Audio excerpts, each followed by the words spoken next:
नागपूरमध्ये सध्या हिवाळी अधिवेशनाला सुरुवात झाली आहे। या अधिवेशनात सोलापूर शहर मध्यचे उमेदवार देवेंद्र कोठे यांनी सोलापूरचा महत्त्वाचा प्रश्न उपस्थित केला आहे।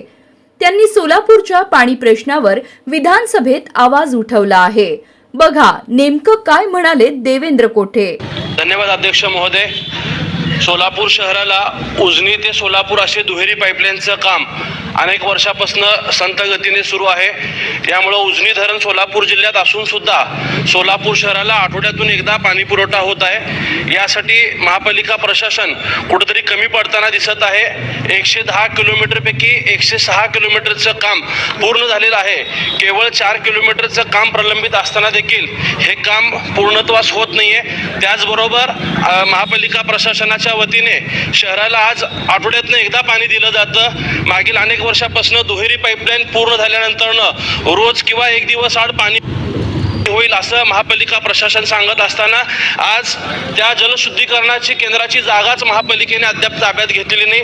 अनेक ठिकाणी नॅशनल हायवेमुळे जागा ताब्यात घेतली नाही। अशा अनेक अडचणीमुळे हे काम प्रलंबित राहत असल्याचं महापालिका प्रशासन सांगत आहे। मी सरकारच्या द्वारे महापालिकेला सूचना देऊन हे काम लवकरात लवकर पूर्ण होऊन सोलापूर शहराला नियमित पाणी पुरवठा होण्यासाठी सूचना व्हावेत अशी या औचित्याच्या मुद्द्याच्या द्वारे विनंती करतो।